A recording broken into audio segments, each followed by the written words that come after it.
This is Pastor Gooden. I'm glad that you're here with us today for New Life in Motion, Black History Edition interview with Deacon Pete Gamble, the way things used to be in Daytona Beach and his perspective on a lot of things. Let's go to God in prayer. Oh Lord, how excellent, how mighty is your name, how marvelous are your works.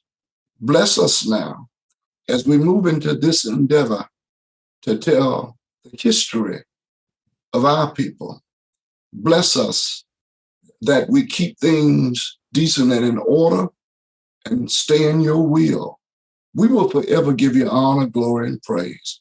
Thank you now. In Jesus' name, amen. This is my interview with Deacon Pete Gamble from our church, New Life Church. I have the distinction of him also being my brother-in-law, married to his youngest sister.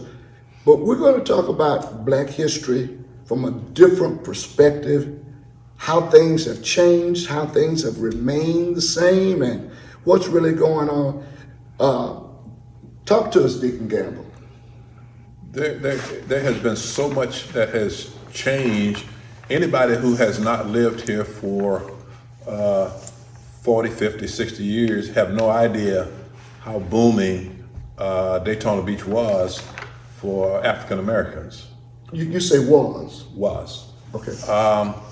And this is from my perspective. I think the biggest thing that impacted Daytona Beach was urban renewal. Okay. Prior to urban renewal, what is currently referred to as Mary McLeod Bethune Boulevard was referred to as the Strip, Second Avenue Strip. Okay. And the reason it was referred to as the Strip is there were all kinds of black businesses along the Strip, and that's why they called it the Strip. You had restaurants, you had barber shops, you had, as people back in the day called it, had record shops, you had clothing stores, you had men's stores. Sad to say, you had gambling halls along there. You name it, cab companies, for example, were there. You mean Daytona Beach? Daytona Black Beach, cab company? there's two I can remember immediately. One was Second Avenue Cab. Okay. On the corner, I believe it's Pearl Street and currently Mary McLeod Bethune. And there was another one, Taylor's Cab, which was over on what we refer to as Cypress Street, which is currently George Ingram. You had cab companies. You know, blacks had cab companies. You know, you had fish markets. It was kind of a self-contained community, and because of segregation, we made our own way. We had grocery stores. You had soda shops. We had I'll call them pharmacies. One was Biggins and Meeks Pharmacy, which actually had two of them, one on each side of town. You had Slack's soda shop. The Biggins and Meeks, that was black owned too? Black owned.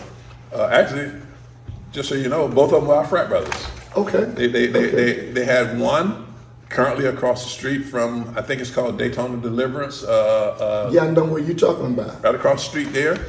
The other one was out on what was then called Camel Street, which is now Mary McLeod Bethune. About a quarter mile up from Orange Avenue going south. You had clubs, places where you could go for entertainment, you know, weekdays, weekends. On one end of of Mary McLeod Bethune, which was then. Now, Campbell, that's MLK now, right? It's MLK. You have to forgive me. You know, okay. I'm talking in past tense. Right, those who've been right. around. So on one end of what's currently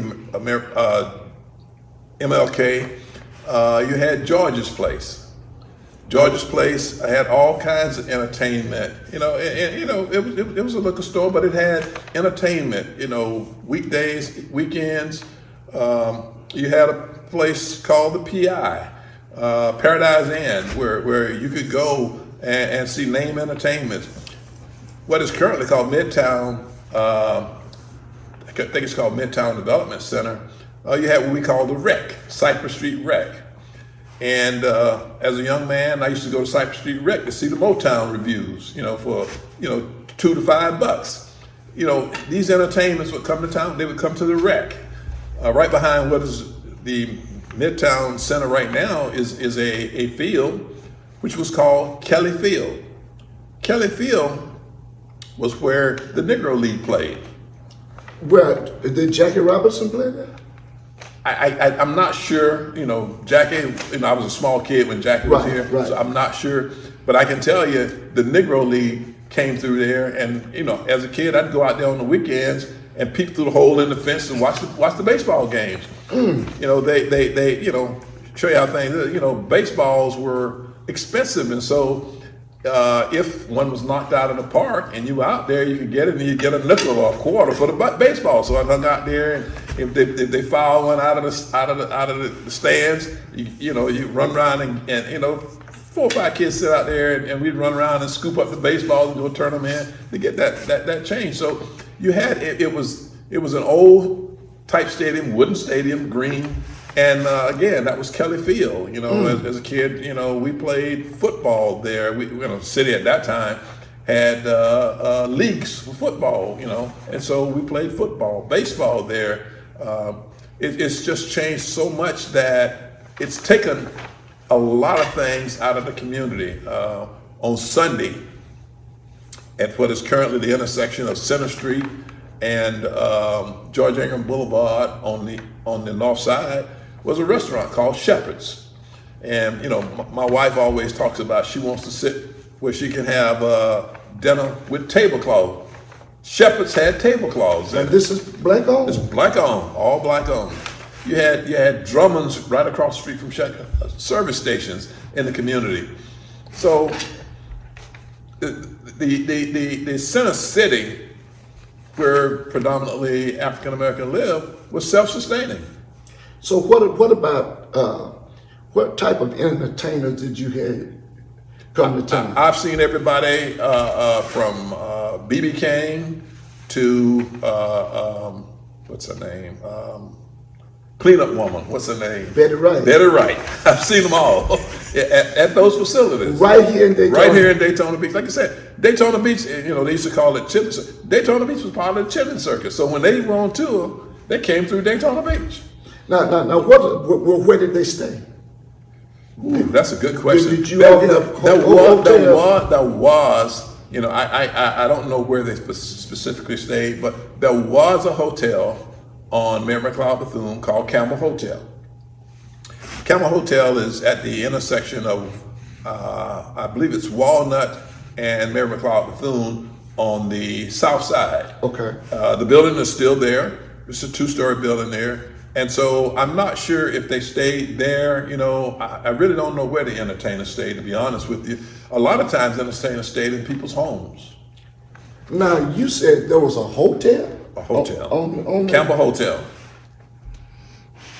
In your opinion, based upon this, because you and I started this conversation back at our family Christmas party, sitting in the yard by the fire, and I was so amazed at those kind of things. Was there, somebody mentioned to me about a different junior college that was here than Daytona State? In our neighborhood, which was, I'll use the intersection of Lockhart, and I'm not sure what that, the street that, I think it's Cedar. Lockhart is Cedar, I believe it is. I could be wrong on the Cedar, but it was on Lockhart. It's directly behind what is currently Campbell Middle. They had Volusia County Community College. They referred to as VCCC, Volusia County Community College. And of course, that's where we went to school. As it turns out, when I graduated, a lot of kids, males during my time, when you finished school, you wanted to go to the big city. So me, like everybody else, I took off to New York. Well, New York taught me I needed to go back to school. I had a great trade that I was taught at Campbell. I was taught dry cleaning, and I was what they call a silk press. Well, people that do silk get paid more. So I was Okay. a silk press. And in the dry cleaning business, a lady bring in a skirt, with these pleats in it. I used to get like 15 cents a pleat. Whoa. So the more pleats, the more money. So I loved it. Okay. And here's a kid goes to New York and dry cleaners making good money as a silk press. And I come in one Friday evening. As I stepped in the doors to the apartment, I got robbed. My God. As I stepped in the storm doors, somebody stepped in with me and robbed me. And to this day, I remember I called my mom and I said, "Mom, I need you to send me some money." She said, "What?" I said, "I'm coming home." Just that incident taught me I need to go back to school. A one-way ticket from New York back to Daytona Beach was $37.10. I remember that to this day. That's a bus ticket. Okay. And I caught the bus, and it took me 18 hours Whoa. to get back to Daytona. And so I traveled back to Daytona, and I decided it was time for me to go back to school. Well, you had VCCC that we were talking about, and I don't know why, but myself, I decided I was going to be one of those that was going to integrate Daytona Beach Junior College is what it was called back then. Daytona Okay. Beach Junior College. So myself, Hortense Jeter, Curtis Jackson, and a couple of others, we actually were the first ones that went to what is currently Daytona State. Okay. And so it was difficult, very difficult. But I was a hard-nosed kid, stubborn, and I never forget the very first day in English class at Daytona Beach Junior College. This English instructor, female, she's dead now, but she told me, she said, "You can't pass my class." White female, "You can't pass my class." Uh-oh. So when the semester was over, she gave me a D. And I'm saying she gave me a D because that's exactly what she did. She gave me a D. And during those days, you had to take English over, or any course over, if you made a D. Different from Didn't mean now. that you had to go to the same instructor, but you had to take it over. Being stubborn as I was, and still am, next semester, I signed up for English, and I signed up for the same instructor's class. And I sat right in the first seat by the door, and every day she came in, she had to walk past me. Every day, she had to walk past me. And my opinion, I think she wanted to get rid of me because that second semester I got a B out of that class. Whoa. There was a lot of tension during those times. You had the demonstrations that were going on around the country, and my second year at Daytona State, with the outward racism that was going on that campus, I just decided I couldn't put up with it anymore. So was it like it is now, or was it worse? no, it was worse. It was outward. The two or three of us that were African American, we were Negroes back then. We hung together, and so we had to, if you will, as people say, have each other's back. People didn't even know it, but back then they had dorms on that campus. Yep, they had dorms on that campus, and so with the little group of us, probably no more than 10 blacks out of about 7,000 students. And so you stood out. And so my second year, I was just fed up with the I'll call it the outward racism. And so I decided to enroll in Bethune-Cookman College at that time, which is what I did. I do not regret going there. I guess by going there, I paved the way for others to follow. And it was tough, but those who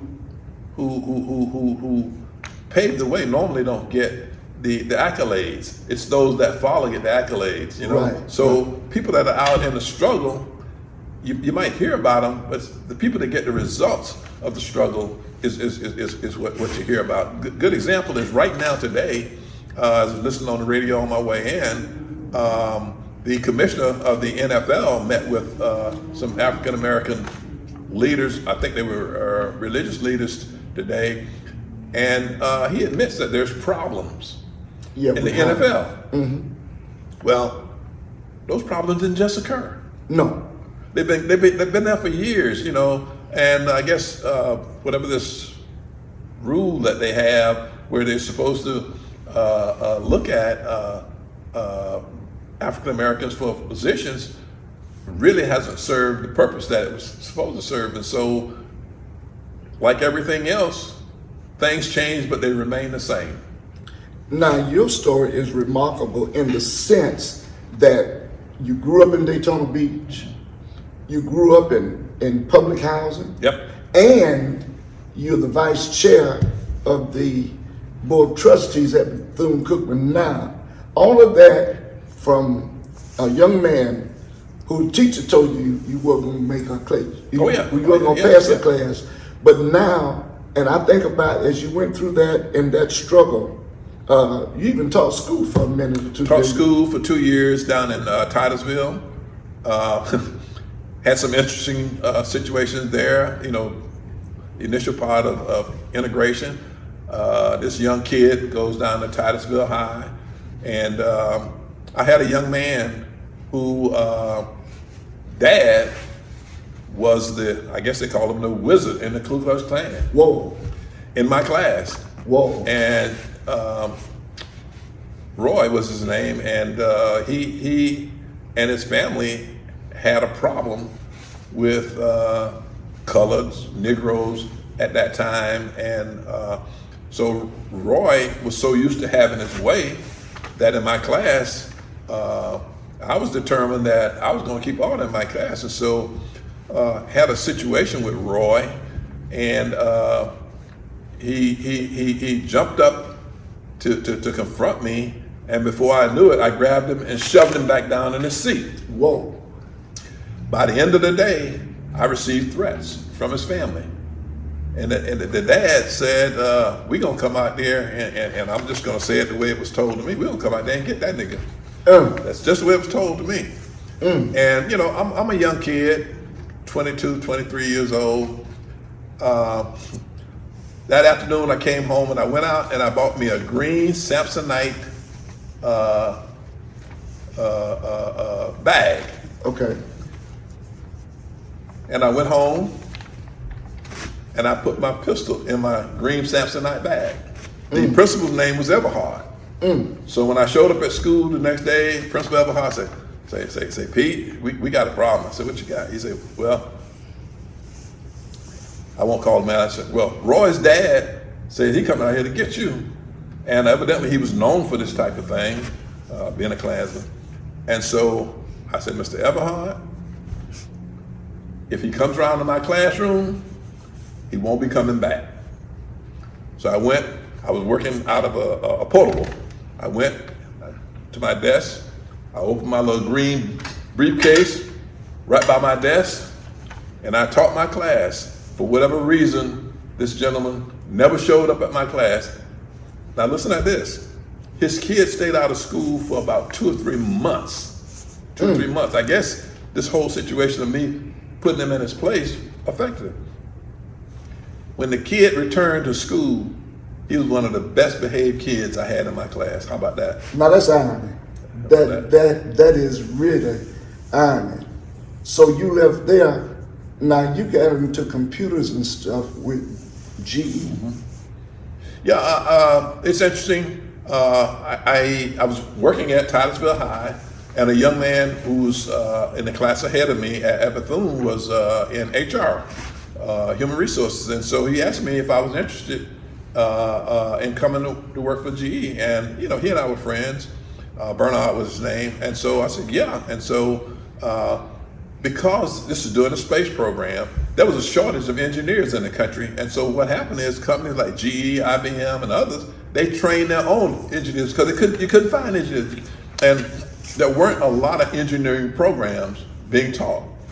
So I took a position at GE, and I was in a unit of 427 individuals, and I was the lone African American in that group. Interesting enough, I did not feel any outward hatred or things of that sort. But it was there. But I did not. For the most part, people treated me fairly.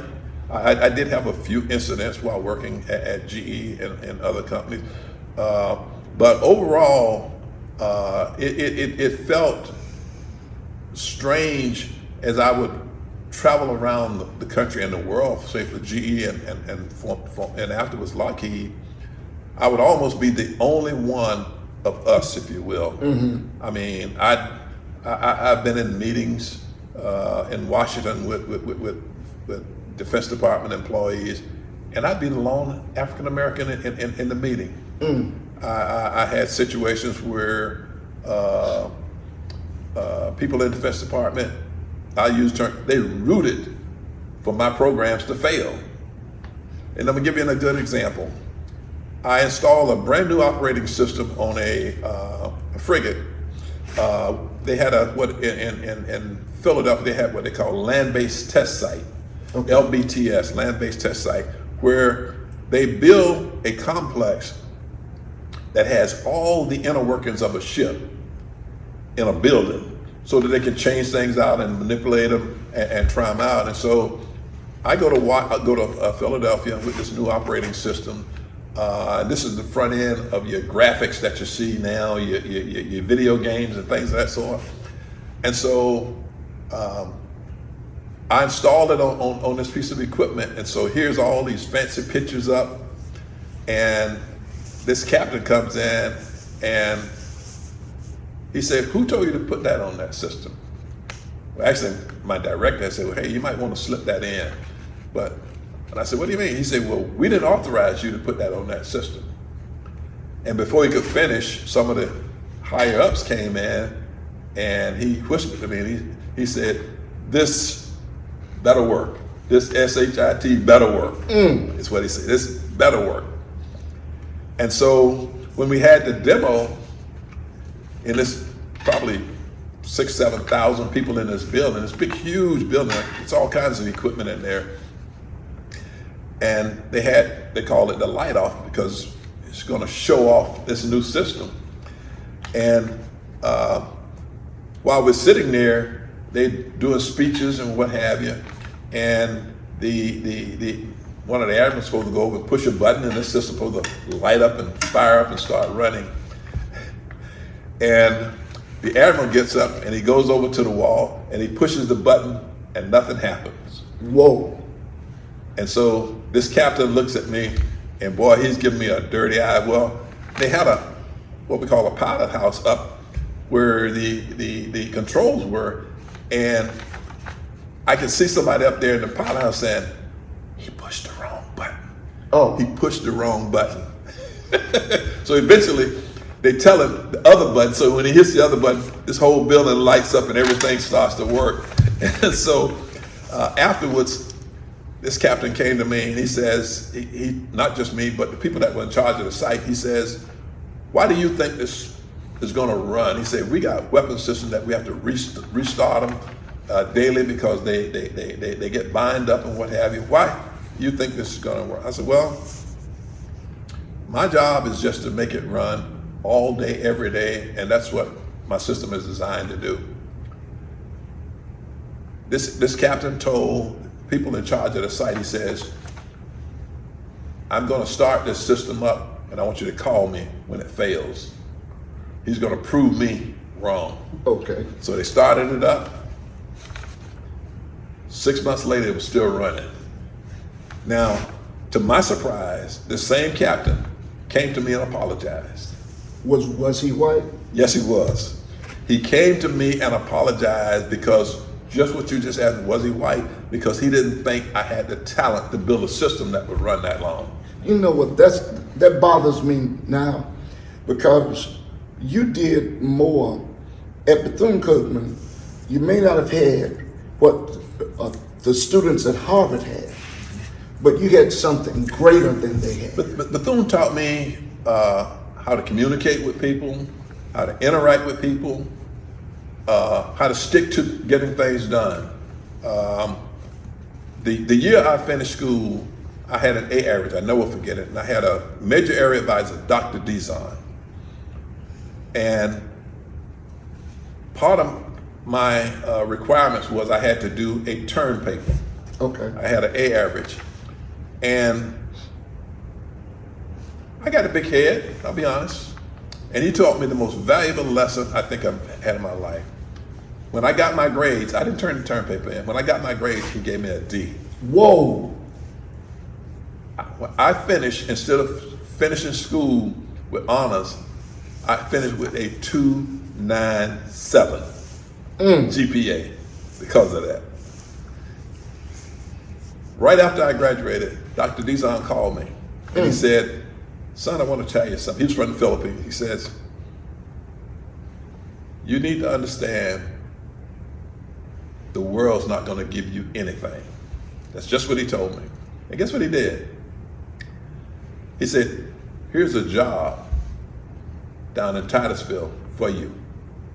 So that's how you got the Titusville. That's how I got to Titusville. I went down for the interview for the class, for the job, and the gentleman's name was Johnny Turner. Johnny Turner, when I walked in around 11 o'clock, Johnny Turner said, let's go to lunch. I said, lunch? I said, I come down for an interview. You know what he said? He said, I don't need to interview. He said, Dr. Dizon recommended you. Just a word. Just a word. And you know what? I talked about Sunday, this past Sunday, about how Albert Einstein pushed for black students, which blew my mind to read that. And now you talk about this professor who was not black, but yet he stood for you and pushed you. Bethune was such a gem of an institution, and I'm not saying it's not that now. Oh, it is, yeah. The people that were looking for students, I mean, they hovered over Bethune's campus. They wanted Bethune students because of the training we receive.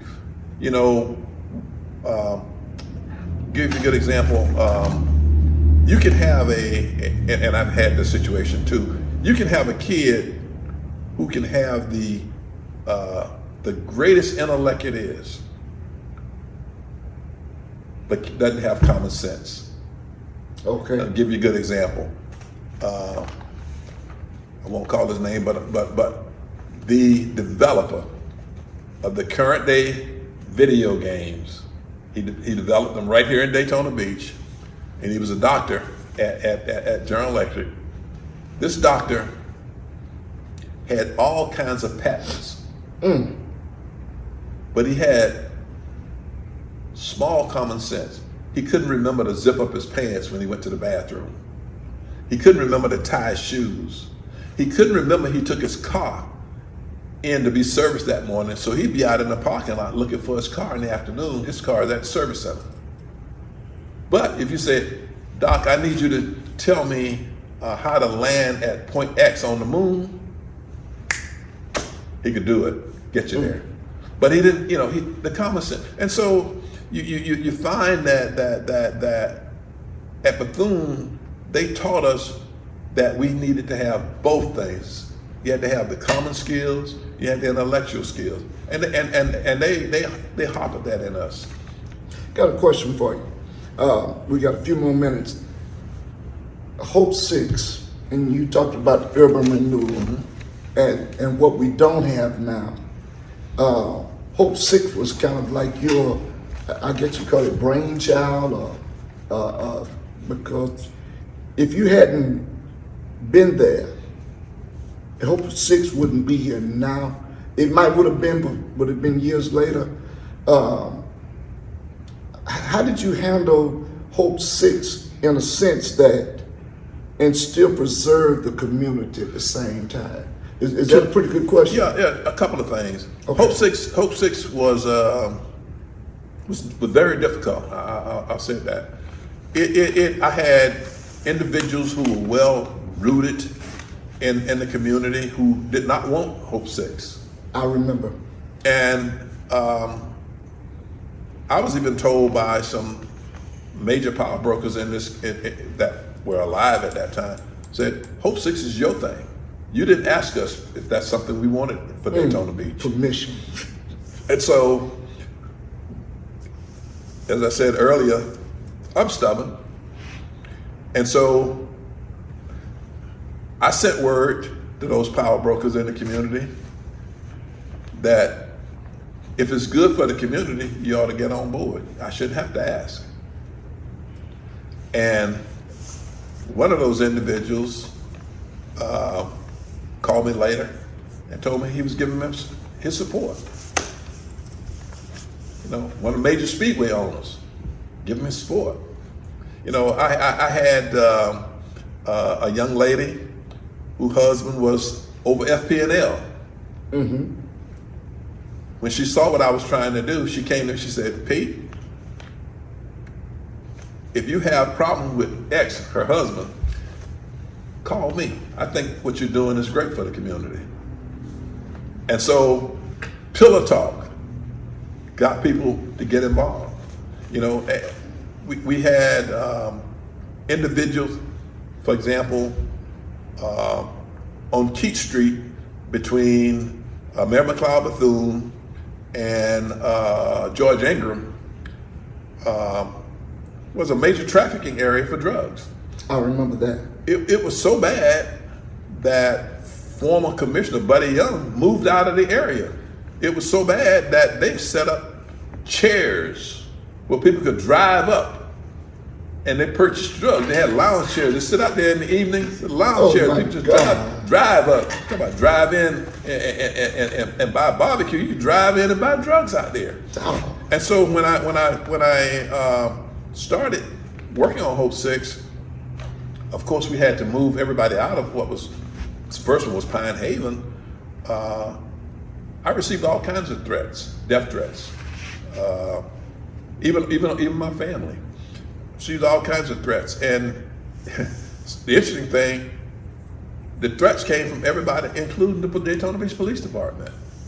I'm not surprised. I got threats from the Daytona Beach Police Department. And there were 5 ministers, and you were one of them. Mm-hmm. You, Kennard Perry, Triplett, Freeman Green, I forget who the other, might have been Sheffield. It was. I went to those, you 5 ministers and told you, and you all prayed over me. We sure did. To protect me. And I never forget, Kennard Perry, Reverend Kennard Perry was driving back from Atlanta, and he called me and he said, Pete, he says, I've got some friends at the FBI and they have confirmed what you said. Mm-hmm. And he said, but I need you to know that we got you covered. But he went on, he said, but there's one thing you need to do. I never forget, he said, they told me to tell you, do not trust anybody at the Daytona Beach Police Department. It's different now, but then it was a whole different deal altogether. How much was that grant? The grant itself was only about $25 million, the grant. But the overall, you know, I got monies from banks and other agencies and in kind. The total net of that grant probably was somewhere close to 160 to $200 million. Woo! And I'll say this, when I got the grant, one of our former mayors came to me and he said, Pete, let the city manage this money. No. And I told him, I said, Mr. Mayor, we were on a plane flying back from Washington. I said, Mr. Mayor, I got this money for the hood, and that's where it's going. And I mean, he didn't like it. He got up and walked back to his seat in the plane and probably didn't speak to me for several weeks afterwards. But again, as I say, I'm stubborn. I said I got the money. And so we were able to build a new Pine Haven. We were able to build what is currently Lakeside Village. We were able to build a new Halifax development. You know, when I say 200 million, 25 million, one of those sites would eat up over 25 million. So we had to get bank loans. We had to get tax credit loans from the state of Florida. So we had to compete against big companies. and developers to get those grants, which we did. Sometimes we submitted grants and we weren't successful, but we keep submitting them, and we were fortunate enough to get those 3 grants for those sites. And most people don't realize, but there hadn't been any new construction in the center city in over 40 years until I built those 3 sites. No new development in the center city for over 40 years. And you know what? I'm going to say this as we conclude here. You're a blessed man. I'm going to tell you why I say you're a blessed man. And you've told me this in personal conversations. You couldn't have done none of this without the Lord. Oh, no. You came, you all lived in what, South Street? No, not the project. Pine Haven. You lived in Pine Haven. I'm thinking about my wife's, the Robinson family on South Street then, but you lived in the project, and then you wind up developing the project that you grew up in and rebuilt it. Look at God. Yeah. Well, Pine Haven, give a good example. There's documentation that shows in 1937 there was approximately 7,000 families in the Daytona Beach area. Don't remember the number of blacks, but at one time, blacks outnumbered whites in the city of Daytona Beach. Out of that 7,000, there were only 167 black families that had indoor plumbing. Now, believe it or not, because of Miss Bethune, we were able to get Pine Haven built and her relationships and what have you. And so when Pine Haven was built, you had people living in public housing with indoor toilets, running water. They didn't have to go out and pump water, you know. So the public housing units were better than many of the other units throughout the city, both black and white. You said Ms. Bethune did that. You went to school at Bethune. You came back. You developed a project after that.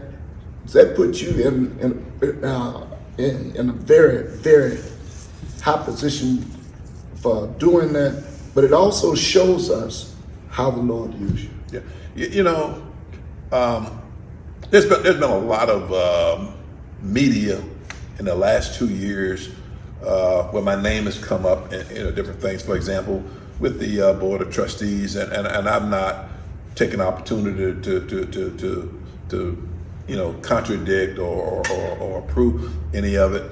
And I do that because, as they say, let the work I've done speak for me.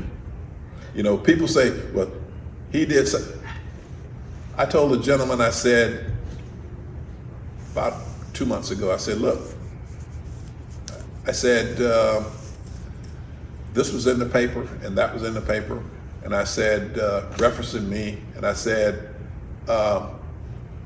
if you can prove any of it, I'll own it. I'll own it. And none of it's been proven to this day. I like the last statement before when you said, let the work I've done speak for me. Well, you know what? This is our time. I want to thank you for sharing this story, because a lot of folk that move into town, like me, have no clue of the rich heritage which was here, and urban renewal basically took it away. Yeah, Just took it away. As you say, you know, we had television stores, grocery stores, service stations. Matter of fact, as a college student, I worked 2 jobs. I worked at a cafeteria called Polly Davidson, and I'd worked there from say 4 to 8:30 at night, and then I'd go across town to the corner of what is currently Martin Luther King and Orange Avenue, and there was a service station called Gates. And back in that day, you pump gas for people. Yeah. So I pumped gas in the evening from 9 to 1 o'clock in the morning. Whoa. So, you know, and then I'd go home and get a few hours sleep and be in class the next morning. So, you know, I appreciate the difficult times I had and what I've gone through. and because it made me the person I am. You know, I can appreciate what the Lord has given me and where I am today because of where I came from. You know, people say, well, you shouldn't tell people you grew up in. Why not? I want them to know where I grew up. I want them to know where I grew up. I want them to know where I grew up because it shows how others can get up. That's a good point. All right, Deacon Gamble, read from your list now. Well, these are just some places that were available. Humphreys, Mathis, the donut shop where Krispy Kreme was in the Ingram building. In the hood? In the hood. Ben and Mary's Barbecue, Jeff's Barbecue. I mentioned Kelly Field. You had Ingram Electric, Lloyd Electric. You had contractors, OCQ, C.W. Robinson, your wife's dad. Yeah. They were contractors. These guys made big money. Atlanta Life Insurance, black-owned insurance company, right there on Mary McLeod Bethune. You had Bryant Automotives on the corner of South Street and Martin Luther King. You had Culver's, which was on the south side of town. You had so many businesses. You had Second Avenue, which is currently Mary McLeod Bethune, which, as I said earlier, is a strip. And then going east to west, you had Camel Street, which was a strip, and you had these businesses on the corner of Campbell and I think it's Washington Street now. You had a huge landscaping business. Landscape, you know, palm trees and things that people go out and buy right there in the hood, if you will. Yeah, people that did that for a living, right there, you know, right on that corner. You had a landscape business. It's just so many, you know. We had little small soda shops. Miss Willis was a little small soda shop, about 3 times the size of your office there. But with kids, you know, after school and they would go to what we call Cypress Street Rec, and she was right across there. We'd go across there and get snow cones, ice cream, you know, cookies, sodas. And so these things were convenient for those of us who lived in the community, you know. There was another store on the other side of what I referred to as Kelly Field called Slicks. You know, these are names of well, what we call people. And he had a little grocery store there. You know, people used to go in and buy things and I'll say like they could charge it. We didn't have charge cards back then, but they kept tab. So when they got paid, they'd go to these places and pay these people. You know, it was an honor system. You didn't need a credit card back then. What's sad is that we lost so much. Yes. That's what's sad. All of this stuff now, we don't have a place, a restaurant that's black owned where you can really, that's more classy. You mentioned one restaurant that served glassware only. Shepherd's. Yeah, served glassware only. Yes. It was nice and whatever. Tablecloths, yep. And we don't have that anymore. It bothers me because it seems as though we don't have many black-owned businesses. Those of us who buy tailor-made suits, we had Brown's Tailors on Black the strip. folk. Black folk, Brown's Tailors. Man, this is too much. Yep, This is Brown's just too Tailors. much. Matter of fact, his daughter has moved back to Daytona. She's back here now. But Brown's Tailors, custom-made suits. And all of that because of when we did the urban renewal, and we thought we were getting a great deal coming out of segregation. I don't think the deal was as great as we thought what we were going to get. Because what we didn't get was, I call it our ingenuity, our freedom of our minds. All of that was then just piled on with all these European things. Well, urban renewal dispersed the African American community in the center city, dispersed us, including myself. Homes that were substandard, they're livable, they were torn down. The system didn't give people a choice. They just tore them down. All around Bethune-Cookman was a bed of community homes and what have you.